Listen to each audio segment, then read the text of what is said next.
Hello everyone, stock market की series में आपका स्वागत है।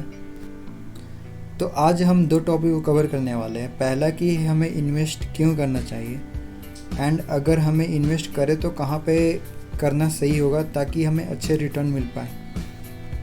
तो चलिए वीडियो को स्टार्ट करते हैं। तो सबसे पहले देखते हैं कि हमें इन्वेस्ट क्यों करना चाहिए। तो इसमें पहला रीज़न निकल कर आता है कि हो सकता है कि आप इन्फ्लेशन को बीट करना चाहते हो। तो सबसे पहले आपके दिमाग में सवाल आएगा कि इन्फ्लेशन होता क्या है। अगर मैं इन्फ्लेशन की बात करूं तो इन्फ्लेशन आपको बताता है कि इंडिया का महंगाई कितने रेट से बढ़ रहा है। तो अगर मैं इसे सिंपल भाषा में बात करूं तो जो सामान आज 1 रुपये का मिल रहा है वो 1 साल बाद कितने का मिलेगा। तो ये जो प्राइस का डिफरेंस है ये आपको बताएगा कि इन्फ्लेशन का रेट क्या है। तो यहाँ पे आप ग्राफ में देख सकते हो कि हमारे देश का इन्फ्लेशन का जो रेट है कैसे कैसे वेरी कर रहा है। तो अगर हम एवरेज इन्फ्लेशन की बात करें तो ये जो रेट निकल कर आता है वो आता है 6% का। इन्वेस्टमेंट का सेकेंड रीज़न हो सकता है कि आप वेल्थ क्रिएट करना चाहते हो। तो वेल्थ क्रिएट करने का भी यहाँ पे डिफरेंट रीज़न हो सकता है। पहला कि हो सकता है कि आप रिटायरमेंट के लिए लार्ज कॉर्पस क्रिएट कर रहे हो। सेकेंड रीज़न हो सकता है कि आपका कोई फाइनेंशियल गोल हो, जैसे कि घर हो सकता है कर रहे हो। सेकेंड रीज़न हो सकता है कि आप अपने चिल्ड्रन एजुकेशन के लिए वेल्थ क्रिएट कर रहे हो। इसके अलावा हो सकता है कि आप किसी के मैरिज के लिए वेल्थ क्रिएट कर रहे हो। अगला जो रीज़न निकल कर आता है इन्वेस्ट करने का हो सकता है कि आप अपने टैक्स बचाने के लिए इन्वेस्टमेंट करना चाहते हो। इसके अलावा हो सकता है कि आप हाई रिटर्न के लिए इन्वेस्टमेंट करना चाहते हो। तो इन्वेस्टमेंट करना ज़रूरी हो जाता है क्योंकि अगर हम बैंक का रिटर्न देखें तो वो निकल कर आता है 4%, लेकिन हम जब इन्फ्लेशन देखें तो वो आता है 6%, मतलब आपको 2% का नुकसान ही हो रहा है। तो ये 2% बचाने के लिए हम डिफरेंट तरीका खोजते हैं ताकि हमें कुछ प्रॉफिट हो सके। हम ये देखें कि हमें इन्वेस्टमेंट कहाँ कहाँ करनी चाहिए। तो यहाँ पे मल्टीपल सोर्स है जहाँ पे आप इन्वेस्ट कर सकते हो।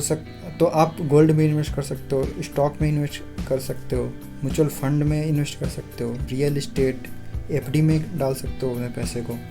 तो आप अपने पैसे का एफडी करा सकते हो जो आपको लगभग 7% का एवरेज रिटर्न दे देता है। तो एफडी में पैसे लगाना सही भी है क्योंकि ये इन्फ्लेशन को भी बीट कर रहा है और यहाँ पे रिस्क भी कम है। तो अगर हम इन्वेस्टमेंट की अगले तरीके की बात करें तो वो निकल कर आता है गोल्ड।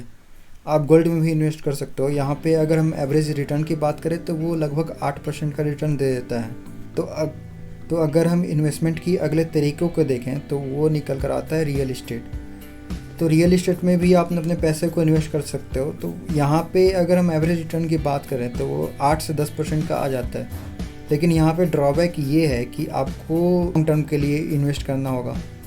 तो अगर हम अगले तरीके की तरफ चलें तो वो निकल कर आता है म्यूचुअल फंड। तो आपके मन में सवाल आएगा कि म्यूचुअल फंड होता क्या है। तो सिंपली से मान लीजिए कि एक कंपनी है जो आपके पैसे को लेकर उसे डिफरेंट स्टॉक्स में इन्वेस्ट करती है और बदले में उन्हें जो भी रिटर्न मिलता है उसमें से कुछ कमीशन काट कर वो उस पैसे को आपको दे देती है। तो यहाँ पे हम अगर एवरेज रिटर्न की बात करें तो ये आपका करीब 10 से 12% का रिटर्न म्यूचुअल फंड में आ जाता है। तो ये भी सेफ ऑप्शन है इन्वेस्ट करने का क्योंकि आपके पैसे को कुछ बड़ी बड़ी कंपनियां मैनेज करती है। तो अगली हम इन्वेस्टमेंट के तरीके की बात करें तो वो स्टॉक आता है। तो यहाँ पे आपको लगभग 15 से 20% का रिटर्न मिल जाता है अगर आपको अच्छे से स्टॉक का नॉलेज है तब। तो अगर मैं बात करूँ स्टॉक की तो यहाँ पे रिस्क भी ज़्यादा होता है, रिटर्न भी ज़्यादा होता है। तो अगर आप बिगिनर हो तो मैं बिल्कुल भी रिकमेंड नहीं करूँगा कि आपको इन्वेस्ट करना चाहिए स्टॉक में। तो सबसे पहले आपको स्टॉक के बारे में कुछ जानकारी लेनी चाहिए, कुछ सीखना चाहिए, डिफरेंट एनालिसिस सीखना चाहिए, फंडामेंटल सीखना चाहिए। उसके बाद ही आप स्टॉक मार्केट में एंट्री करें। तो स्टॉक मार्केट में जितने ज़्यादा रिस्क होते हैं उतने ज़्यादा रिटर्न भी होते हैं, जितने कम रिस्क होंगे उतने कम रिटर्न भी होंगे।